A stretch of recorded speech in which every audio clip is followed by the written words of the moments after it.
अस्सलामुअलैकुम। बोल न्यूज में मैं हूं जवाद कमाल और मैं हूं सहर फातिमा। हेडलाइंस आप जान चुके हैं। बुलेटिन का बाकायदा आगाज करेंगे इस खबर के साथ कि आईसीसी ने चैंपियंस ट्रॉफी के शेड्यूल का ऐलान कर दिया। 3-3 मुकाबले कराची और पिंडी में, जबकि लाहौर में मुमकिना तौर पर 5 मैचेस होंगे। भारतीय हठधर्मी के सबब इवेंट के 4 मैचेस दुबई में शेड्यूल किए गए हैं। घर का शेर भारत फाइनल में पहुंचा तो ट्रॉफी का मुकाबला भी दुबई में सजेगा।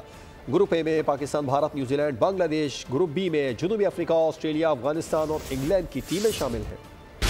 8 टीमें, 15 मुकाबले, 19 दिन। Mission champions trophy. International cricket council ने चैंपियंस ट्रॉफी के शेड्यूल का ऐलान कर दिया। मेगा इवेंट के इफ्तिताही मुकाबले का मेजबान कराची होगा। पहला मुकाबला 19 फरवरी को पाकिस्तान और न्यूजीलैंड के दरमियान होगा। भारतीय हठधर्मी के सबब इवेंट का दूसरा मैच 20 फरवरी को दुबई में भारत और बांग्लादेश के दरमियान होगा। 21 फरवरी को कराची में जनूबी अफ्रीका और अफगानिस्तान मध्य मुकाबिल होंगे। 22 फरवरी को इंग्लैंड ऑस्ट्रेलिया का टकराव लाहौर में होगा। इवेंट का सबसे आसाफ शिकन मुकाबला रिवायती हरीफ पाकिस्तान और भारत के दरमियान 23 फरवरी को दुबई में होगा। 24 फरवरी को बांग्लादेश, न्यूजीलैंड और 25 फरवरी को ऑस्ट्रेलिया, जनूबी अफ्रीका पिंडी स्टेडियम में मध्य मुकाबिल होंगे। 26 फरवरी को अफगानिस्तान, इंग्लैंड लाहौर में। 27 फरवरी को पाक बंगाल मुआरका पिंडी स्टेडियम में सचेगा। 28 फरवरी को ऑस्ट्रेलिया लाहौर में अफगानिस्तान के सामने आएगा। 1 मार्च को नेशनल स्टेडियम कराची जनूबी अफ्रीका और इंग्लैंड के मैच की मेजबानी करेगा। 2 मार्च को भारत और न्यूजीलैंड दुबई में टकराएंगे। चैंपियंस ट्रॉफी का पहला सेमीफाइनल 4 मार्च को दुबई में होगा, जबकि दूसरा सेमीफाइनल 5 मार्च को लाहौर में शेड्यूल किया गया है। 9 मार्च को लाहौर दुनिया क्रिकेट की निगाहों का मरकज होगा। मिशन चैंपियंस ट्रॉफी का फाइनल कज़ाफी स्टेडियम में रखा गया है। अगर भारत फाइनल में पहुंचा तो मुकाबला दुबई के स्टेडियम में सजेगा। चैंपियंस ट्रॉफी शेड्यूल के ऐलान पर चेयरमैन पीसीबी मोहसिन नकवी का रद्द-ए-अमल सामने आ गया। पीसीबी एलामिया के मुताबिक उन्होंने कहा कि मेगा इवेंट के हवाले से मुआहदे तय पाने पर बेहद खुशी महसूस हुई है, जिसमें बराबरी और एहतराम को मुकद्दम रखा गया है। इसमें ताउन और इश्तराक को भी बराबर से अहमियत दी गई है, जो क्रिकेट जैसे जेंटलमैन गेम की असल रूह है। मोहसिन नकवी ने मेगा इवेंट के शाये निशान अंदाज में इनेकाद का अज़्म जाहिर करते हुए आईसीसी के तमाम रुकन ममालिक का भी भरपूर शुक्रिया अदा किया। और खेल के मैदान में पाकिस्तान ने भारत को तनहा कर दिया। दुनिया की 7 बड़ी टीमें पाकिस्तान में खेलेंगी, लेकिन भारत अकेला दुबई में मैचेस खेलेगा। पाकिस्तानी वज़ीर दाखिला के फ्यूजन मॉडल ने भारतीय वज़ीर दाखिला को शिकस्त दे दी। एक मोहसिन नकवी, 2 पर भारी, बेटा चेयरमैन आईसीसी और बाप भारत का वजीर दाखिला। लेकिन मोहसिन नकवी अकेले दोनों ओहदों के महाज पर लड़े। आखिरकार फ्यूजन मॉडल के सामने हाइब्रिड फार्मूला ना ठहर सका। यूं भारत के साथ साथ जय शाह और अमित शाह का गुरूर खाक में मिल गया। 2026 के T20 वर्ल्ड कप में पाकिस्तान का भारत जाना पूरी तरह मोहसिन नकवी के कलमदान से मशरूत था। आईसीसी की जानिब से शेड्यूल के ऐलान के बाद पाकिस्तानी शायकीन अगर भारतीय खिलाड़ियों को अपने वतन में देख नहीं पाएंगे तो भारतीय शायकीन भी दुनिया क्रिकेट के बड़े टाकरे पाक भारत अपने होम ग्राउंड पर नहीं देख सकेंगे। अगर 2026 के T20 वर्ल्ड कप में पाकिस्तान और भारत दोनों फाइनल में जाते हैं तो क्या क्रिकेट पर इजारादारी करने वाला भारत ये अफोर्ड कर पाएगा कि इसके होम ग्राउंड पर होने वाले इवेंट के मैचेस खुद वो किसी दूसरे वेन्यू पर खेले? आईसीसी की दाखिली सियासत के एतबार से ऐलान सिर्फ पीसीबी की ही जीत नहीं, बल्कि उन तमाम क्रिकेट बोर्ड्स के लिए भी एक इखलाकी फतह है जिनके माली मफादात इंडियन क्रिकेट के असरो रसूख से मुतासिर होते आए हैं। चैंपियंस T20 कप का फाइनल आज पिंडी में खेला जाएगा, जिसमें स्टैलियंस और मारखोर्स टाइटल के लिए टकराएंगे। मारखोर्स स्टार ऑलराउंडर इफ्तिखार अहमद की क़यादत में मैदान में उतरेंगे। स्टैलियंस की कप्तानी नौजवान पाकिस्तानी क्रिकेटर मोहम्मद हारिस करेंगे। टीम के दीगर नुमाया खिलाड़ियों में शोएब मलिक और जमान खान शामिल हैं। मारखोर्स को फ़खर जमान और मोहम्मद नवाज जैसे स्टार प्लेयर्स की खिदमत हासिल होंगी। मैच पाकिस्तानी वक्त के मुताबिक दोपहर 3:30 बजे शुरू होगा। और अब आपको बताएं कि इंग्लैंड क्रिकेट टीम के कप्तान बेन स्टोक्स इंजरी के बायस आर्जी तौर पर क्रिकेट से बाहर हो चुके हैं। न्यूजीलैंड के खिलाफ आखिरी टेस्ट के तीसरे रोज स्टार ऑलराउंडर हैमस्ट्रिंग इंजरी का शिकार हुए थे। ईसीबी के मुताबिक स्टोक्स की बाएं हैमस्ट्रिंग फट गई है, जिसकी सर्जरी जनवरी में होगी। 3 माह के बाद उनका दोबारा तिब्बी मुआयना किया जाएगा। इंग्लैंड के चैंपियंस ट्रॉफी स्क्वाड में भी बेन स्टोक्स को शामिल नहीं किया गया।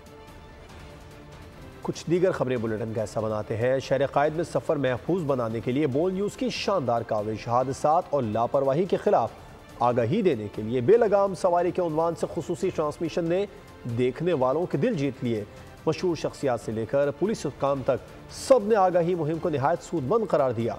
बोल न्यूज़ को खिराद तहसीन पेश किया। शहर कायद में ट्रैफिक हादसात के खिलाफ बेदारी के लिए बोल की आगाही मुहिम बेलगाम सवारी भरपूर अंदाज में जारी। कराची में सफर महफूज बनाने के लिए बोल न्यूज़ की काविश की खूब पजीराई। मुख्तलिफ शोबाए जिंदगी से ताल्लुक रखने वाली अहम शख्सियात पैगामात के जरिए आगाही मुहिम का हिस्सा बनी। जिंदगी है प्यारी तो तेज रफ्तारी से गुरेज है जरूरी। अलमनाक ट्रैफिक हादसे के मुतासरा शख्स ने खुद पर बीती अफ्ताद की रौदात सुना दी।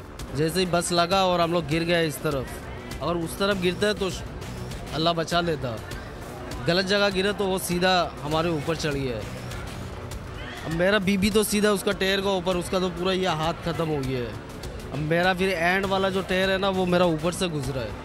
IG सिंध गुलाम नबी मेमन कहते हैं कि लाइसेंस को लाजमी बनाने के लिए कोशां हैं। बहुत सारे ऐसे ड्राइवर्स हैं जो बगैर लाइसेंस की गाड़ी चला रहे हैं और ये कॉन्सेप्ट दुनिया में तो पॉसिबल नहीं है। छोटी वायोलेशन पे कहते हैं कि भाई कुछ नहीं होता, तो अगले दिन फिर नेक्स्ट वायोलेशन वो बड़ी करेंगे। दौरान सफर बैकलाइट की क्या अहमियत है, बोल से गुफ्तगू में मोटर मैकेनिक ने बताया। ये गाड़ी की मेन चीज़ होती है, बैकलाइट हो गई, हेडलाइट हो गई गाड़ी की। क्यों इसमें गाड़ी चलाने के अंदर जो ना बैकलाइट का मतलब ये होता है रेड कलर की होती है, ताकि पीछे वाले को इशारा मिल जाए कि लाइट जल रही है, कि यानी कि हमको अपनी गाड़ी स्लो करनी है। कीमती जानें बचाने के लिए बोल की जानदार काविश को शोबिस इंडस्ट्री की मारूफ शख्सियात ने भी खूब सराहा। ट्रैफिक कवानीन से आगाही और पासदारी पर जोर दिया। बोल टीवी ने ये इनिशिएटिव लिया है कि इस आगाही के लिए वीडियोस बनाएं और वीडियोस बना के शेयर करें, और ताकि आवाम तक ये बात जाए कि खुदा के लिए इस जल्दी को थोड़ा सा पीछे छोड़ें। बच्चों की हिफाजत और ट्रैफिक कवानीन पर खुसूसी आगाही फराहम की जाएगी। Wish you all the best बोल न्यूज़। बहुत सारी दुआएं आपके लिए। आगाही मुहिम से अवाम में शऊर उजागर होगा। बोल न्यूज़ की आगाही मुहिम को शहरियों ने वक्त की अहम जरूरत करार दे दिया। सफरी खिदमात में बेमिसाल फ्लाई जनाह का कमाल। शोबिस इंडस्ट्री के मारूफ अदाकार उमर आलम के लिए मुनफरिद फ़ज़ाइल प्रपोजल का एहतमाम किया गया। फ्लाई जनाह ने खास लम्हात को यादगार बना दिया।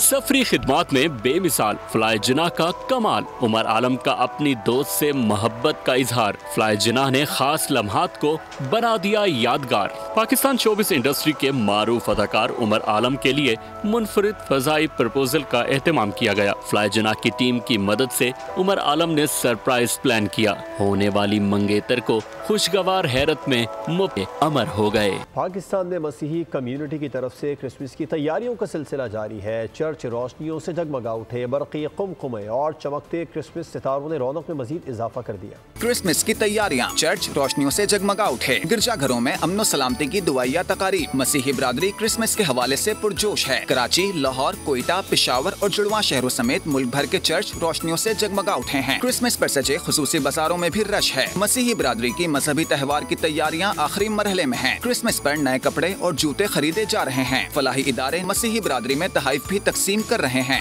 क्रिसमस भरपूर अंदाज से मनाने के लिए मसीही बिरादरी की तैयारियां आखिरी मराहिल में दाखिल हो चुकी हैं। गिरजा घरों और गली महलों को भी बरक़ी कुमकुमों से सजा दिया गया है। क्रिसमस की तैयारियों पर देखते हैं हैदराबाद से इरफान आराई की ये रिपोर्ट। हैदराबाद में क्रिसमस की तैयारियां मसीही बिरादरी ने भरपूर एहतमाम कर लिया। गिरजा घरों को सजा दिया गया। गली मोहल्ले भी बरक़ी कुमकुमों से जगमगाने लगे हैं। मसीही तालिबात भी तैयारियों में भरपूर अंदाज से हिस्सा ले रही हैं। क्रिसमस के सीज़न की तैयारी 1 दिसंबर से स्टार्ट करते हैं कि 25 दिसंबर तक कंप्लीट कर देते, 24 दिसंबर तक, ताकि हम 25 को सेलिब्रेट कर सकते हैं सारे मिलके। हम फैमिली डिनर करते हैं, हम चर्चेज़ में जाते हैं और अपने मुल्क की अमन और सलामती के लिए खुसूसी दुआएं की जाती हैं। क्रिसमस की तैयारियों के साथ गिरजाघरों में इबादत का सिलसिला भी जारी है, जबकि क्रिसमस के दिन गिरजाघरों में खुसूसी दुआया तकरीबात मुनक़िद की जाएंगी। जैसे दुनिया भर में क्रिसमस सेलिब्रेट होता है, वैसे ही पाकिस्तान के भी चर्चों में क्रिसमस को बड़े अच्छे तरीके से सेलिब्रेट किया जाता है और ख़ास तौर चर्चेज़ में डेकोरेशन की जाती है, क्रिसमस ट्री सजाया जाता है और ख़ास तौर पर क्रिसमस वाले दिन मुल्क पाकिस्तान की बका, सलामती और खुशहाली के लिए दुआ की जाती है।